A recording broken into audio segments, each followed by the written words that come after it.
આપણે સ્ટ્રેટેજી આખી બનાવવાની છે આજે, તો એ રીતે તમે ફોલો કરશો તો તમારી એક્ઝામ છે એ પહેલાં તમે બહુ સારી રીતે આખું સિલેબસ કવર કરી શકશો. જો એક વસ્તુ યાદ રાખવાનું, આપણી જોડે એમ સમજીએ કે પાર્ટ એ છે, પાર્ટ એ બરાબર. પાર્ટ એ સૌથી સારામાં સારું હોય તો પાર્ટ એ, કેમ કે એમાં તમને ખબર છે કે આપણે કેટલું કરવાનું છે અને આટલું ચોક્કસ કરીશું તો એમાંથી સરળતાથી માર્ક્સ આવી જશે. બધાને ખબર જ છે કે પાર્ટ એમાં ગણિત, રિઝનિંગ અને ગુજરાતી છે બરાબર. તો આપણે મેથ્સ બરાબર, રિઝનિંગ અને ગુજરાતી આ 3 સબ્જેક્ટના આપણે કવર કરીએ તો મેથ્સ છે એ ખાસ કરી લેજો. મેથ્સ છે 30 માર્ક્સનું છે એટલા માટે, કેમ કે 30 માર્ક્સમાં આપણે કેટલું ધ્યાન રાખવું જોઈએ એ બધું આપણે શું કરવાનું. જો 30 માર્ક્સમાં આપણે શું કરવાનું, શરૂઆતમાં જેટલા મેં આઈએમપી ચેપ્ટર કીધા હતા એ બધા ખાસ કરી લેજો, કેમ કે એ આઈએમપી ચેપ્ટર છે એ બહુ ખાસ જરૂરી છે અને એટલા કરશો તો પણ તમારે વાંધો નહીં આવે. અને બેઝિક મેથ્સ છે, બેઝિક છે એ ખાસ કરી દેજો. બેઝિક મેથ્સ છે એ વારંવાર પૂછાશે. મેં કીધું હતું એવી રીતે પીએસઆઈમાં પણ આપણે ધ્યાન રાખીને કદાચ તૈયારી કરી તો બેઝિક ખાસ કરજો. અને પછી જે આઈએમપી ચેપ્ટર છે, લસા ગુસાવાળા છે, સાદુરૂપવાળા છે, એ બધા ચેપ્ટર તો કરવાના છે, પણ બેઝિક ખાસ કરજો. પછી મેથ્સમાં શું કરવાનું છે, મેથ્સમાં છે એ આપણે પીએસઆઈનું પેપર થોડું જોવાનું બરાબર, એટલે પીવાયક્યુ કહેવાય કે પીએસઆઈનું પેપર જોઈ લેવાનું. પછી ગઈ કોન્સ્ટેબલ હતી 2022 21-22ની, એના પીવાયક્યુ જોઈ લેવાના બરાબર. અને કદાચ આગળ વધારે તમારે પીવાયક્યુ જોવા હોય તો તમે સિમ્પલી આપણી જે ડીવાયએસઓની એક્ઝામ ગઈ, એની એસટીઆઈની એક્ઝામ ગઈ, એમાં જે નોર્મલી ક્વેશ્ચનો હોય એ જોવાના, વધારે હાર્ડ લેવલના નહીં જોવાના. નોર્મલી જે ક્વેશ્ચનો આવતા હોય બરાબર, જેમ કે કામ અને મહેતાણું બરાબર, પછી ઝડપ, અંતર, પછી સરેરાશના દાખલા હોય, પછી હોય નફો ખોટના દાખલા હોય, પછી ટકાવારીના દાખલા હોય, એવા જેવા જેવા તમે એક્ઝામ્પલ જુઓ એટલા તમને આઈડિયા આવે કે હા આ બધામાંથી આપણે સોલ્વ કરવાના રહેશે. તો શું કરવાનું મેથ્સમાં, એક તો આપણે કમ્પ્લીટ પરફેક્ટ તૈયારી કરી રિવિઝન કરી દેવાનું, અને પછી જેટલા સૂત્રો આવે છે એ સૂત્રો પણ ખાસ કરી દેજો. સૂત્રો બરાબર, સૂત્રો આ પીએસઆઈની એક્ઝામમાં પૂછાય એટલે આપણે કોન્સ્ટેબલની એક્ઝામમાં સૂત્રો થોડા 2-3 આવશે બરાબર. તો ભૂમિતિના સૂત્રો ખાસ કરી દેજો બરાબર. કદાચ નોર્મલી તમે જોવા જઈએ તો ત્રિકોણમિતિ છે એનું પણ કરી દેજો. પછી sine theta cos theta normally આવે છે એ કરી દેજો. Sine square theta plus cos square theta, sine square theta plus cos square theta is equal to 1 થાય છે. Sine 90 minus is equal to, એવા બધા જે આવે છે નોર્મલ એ કરી દેજો બધા એમ બરાબર. તો કદાચ આ તો પૂછાઈ શકે છે, એટલું બધું ડીપમાં નહીં જાય, પણ આ નોર્મલ જે સૂત્રો હોય છે એ ખાસ કરી દેજો, કદાચ પૂછાય બરાબર. તો મેથ્સમાં શું શું કરવાનું, આપણે પીવાયક્યુ કરવાના છે બરાબર. પછી આ જેટલા ચેપ્ટર લખ્યા છે એ પ્રમાણે બધા જોઈ લેવાના છે અગાઉની એક્ઝામમાં, અને સૂત્રો ખાસ કરી દેવાના છે, અને પ્રેક્ટિસ કરવાની છે બરાબર બને ત્યાં સુધી, અને બેઝિક મેથ્સ ખાસ કરી દેવાનું છે. આટલું આપણે 30 માર્ક્સમાં બધું કરવાનું છે. પછી રિઝનિંગમાં તો બધાને ખબર છે રિઝનિંગમાં શું શું કરવાનું છે બરાબર. ડીઆઈ તો ખાસ કરી દેજો બરાબર. ડીઆઈના પ્રશ્નો મેથ્સના અને રિઝનિંગના બંને ભેગા થઈને પૂછાઈ શકે છે, એટલે ડીઆઈ ખાસ કરી દેજો. માહિતીનું અર્થઘટન છે એ બરાબર. તો એના છે એ એક પ્રશ્ન હશે આખો, એક કોઠો આવી રીતે આપેલો હશે અને એમાંથી ડેટા આપેલો હશે. અહીંયા રન કરેલા હશે, આ અહીંયા કોઈ બી રાજ્ય લખેલું હશે, કઈ બી લખેલું હશે, અને એના 1 2 3 4 5 5 પ્રશ્નો સલંગ એક પ્રશ્ન એક કોઠા ઉપરથી આવી જશે, એટલે સીધા 5 માર્ક્સ આમાંથી તમને મળી જશે. એટલે આવી રીતના ડેટા છે એ 1 2 પૂછાઈ શકે, સીધા 10 માર્ક્સ તો આપણે ડીઆઈ ના આવી જાય બરાબર. એટલે ડીઆઈ એ ખાસ ચેપ્ટર કરવાનું છે, એટલે ડીઆઈ છે એ આઈએમપી ચેપ્ટર છે, જેઓ 10 પ્રશ્નો પૂછાઈ શકે છે એટલા માટે. એટલે મેથ્સ રીઝનિંગ થયું. ગુજરાતી છે એ ગુજરાતી છે તમે 1 થી 2 કલાકમાં પૂરું થઈ જાય. આપણે ગુજરાતીમાં કંઈ વધારે કરવાનું જરૂર નથી. ગુજરાતીમાં છે એ આપણે ખાલી સૂત્રો શું કહેવાય ફકરા ઉપરથી જવાબ આપવાના છે. આમ ફકરો આપેલો હશે, નીચે પ્રશ્નો આપેલા છે અને નીચે ઓપ્શન આપેલા છે ABCD, તો એ રીતના આપણે ઓપ્શન ટીક કરવાના રહેશે. એટલે ગુજરાતી છે એ વાંધો આવે એવું નથી, પણ મેથ્સ રીઝનિંગમાં બને ત્યાં સુધી 30 અને 30 બરાબર 60 એ થયા, અને પ્લસ આપણે 20 ગુજરાતીના, એટલે 80 માર્ક્સ થયા. તો આમાંથી આપણે આ બંનેમાંથી અડધા આપણે લાવી લઈએ તો 15 જેવા તો આપણે મેથ્સમાં લાવી દઈએ બરાબર. અને 30 જેવા છે તો 30માંથી કદાચ આપણે 25 જેવા રિઝનિંગમાં લાવી દઈએ, અને ગુજરાતીમાં આપણે 15 જેવા લાવી દઈએ બરાબર. ગુજરાતીમાં તો આપણે 5 10 15 પાછળો વધી 1 2 2 4 ને 5 55 માર્ક્સ જેવા છે એ પાર્ટ એમાં લાવવાની કોશિશ કરવાની. 55 બરાબર. પેપરનું લેવલ એટલું બધું હાર્ડ બી નહીં હોય અને એટલું બધું ઇઝી પણ નહીં હોય, એમ સમજીને આપણે તૈયારી કરવાની. તો 55 માર્ક્સ છે એ આપણે પાર્ટીમાં લાવવાની કોશિશ કરવાની. બને ત્યાં સુધી 55 ના 60 લાવી દો તો સૌથી સારું. 55 60 ની આસપાસ રાખવાના. પછી આપણે જોઈએ પાર્ટ બી. પાર્ટ બીમાં આપણે તૈયારી કેવી રીતે કરવી જોઈએ, પાર્ટ એની પ્રેક્ટિસ કરવાની બરાબર. આ બધા ક્વેશ્ચનો ક્યાંથી કરવાના, જો મેથ્સ છે એ તમે વેબ સંકુલમાંથી પણ પ્રેક્ટિસ કરી શકો છો, યુવામાંથી પણ કરી શકો છો બરાબર, અને નીરજ ભરવાડની નીરજ ભરવાડની બુક છે એ તમે પ્રેક્ટિસ કરવા માટે નથી, પણ તમે તૈયારી કરી હોય તો નીરજ ભરવાડની બુક છે એ બેઝિક લેવલની બહુ સારી છે, અને કોન્સ્ટેબલ માટે આટલું કરો તો ઇનફ છે, બરાબર. તો રિઝનિંગ પણ ત્યાંથી જ કરી શકો છો. રિઝનિંગ પણ પાર્ટ 1 પાર્ટ 2 છે નીરજ ભરવાડનું, તો એ કરી શકો છો. અને ગુજરાતી છે એ યુવાનું છે, ગુજરાતી છે યુવાનું કરી દેજો એટલે વાંધો આવે નહીં. હવે આપણે એમ જોઈએ કે પાર્ટ બી છે, પાર્ટ બીમાં શું કરવું જોઈએ.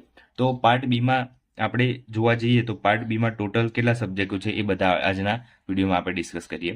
તો સિમ્પલ આપણે ધ્યાન રાખવાનું, પાર્ટ બી બરાબર 120 માર્ક્સનું છે, અને એમાં પણ આપણે 40% લાવવાના હોય છે. તો પાર્ટ બીમાં આપણે જોવા જઈએ તો ઇતિહાસ, ભૂગોળ, વારસો છે, બરાબર. પછી બંધારણ પહેલા છે, બંધારણ. કેમ કે બંધારણ છે એ ખાસ જરૂરી છે. બંધારણ છે એ 30 માર્ક્સનું છે. કેમ કે 30 માર્ક્સનું છે એટલે આપણે છે એ કવર કરવા જોઈએ છે 30 માર્ક્સ. 30 માર્ક કેવી રીતે કરવા જોઈએ, તો શું કરવાનું, તમારે સિમ્પલ યુવાની બુક છે એ વાંચી લેવાની, અને બંધારણ છે એ કમ્પલસરી નોર્મલ જ પૂછાય છે, એટલું બધું પૂછાશે નહીં.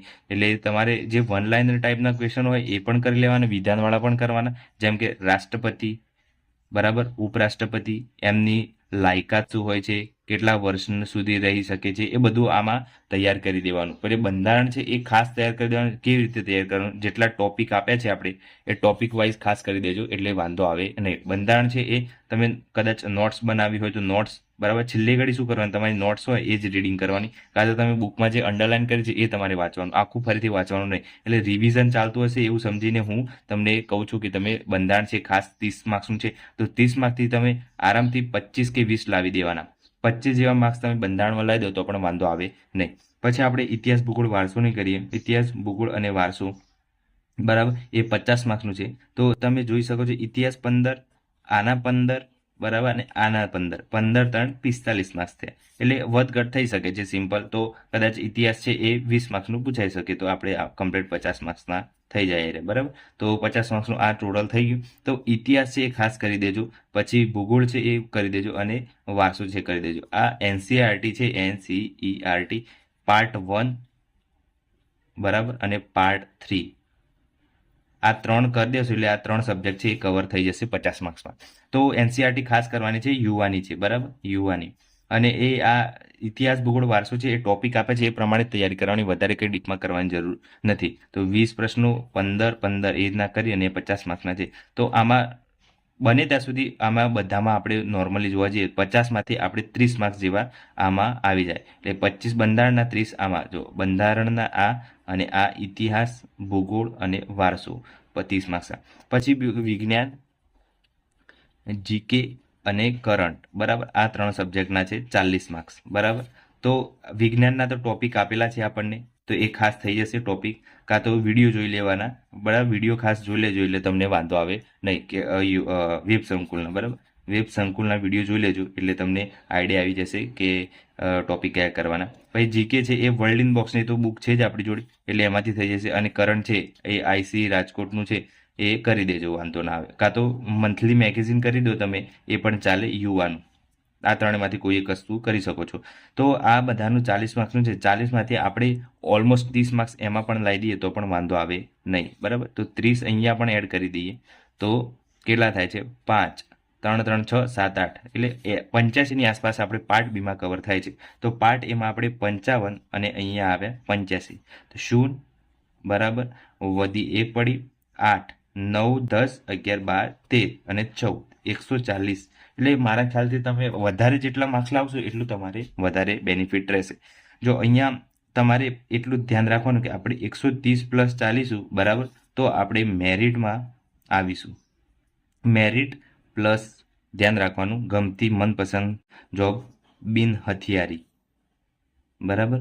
બિન હથિયારી છે સૌથી સારામાં સારી જોબ છે, જેમાં ઓફિસ વર્ક આવે છે, બરાબર. ઓફિસ વર્ક શરૂઆતના 5 વર્ષ છે એ તમારે કદાચ ગમે ત્યાં મૂકે તો કરવા પડશે, કદાચ ટ્રાફિક એ બધું ટ્રાફિક ડિપાર્ટમેન્ટમાં ગમે ત્યારે, પણ પછી તમારું છે એ વર્ક છે એ ઓફિસ વર્ક થઈ જાય છે, ઓફિસ વર્ક, બરાબર. અને સૌથી સારામાં સારી હોય છે, બરાબર. પછી હથિયારી જે હોય છે, હથિયારીમાં તમારો ટાઈમ નક્કી નથી હોતો, ગમે ત્યારે બોલાવે ત્યારે જવું પડે છે, એવું હોય છે. પણ બિન હથિયારીમાં તમારું ટાઈમ ફિક્સ હોય છે કે આટલા ટાઈમની 8 કલાકની જોબ છે તમારી, તો 8 કલાક જ કરવાના, કોઈ વધારે કરવાની જરૂર નથી. એટલે 8 કલાક જોબ એમાં ફિક્સ જ હોય છે બિન હથિયારીમાં, બરાબર? એ રીતનું હોય છે બધું.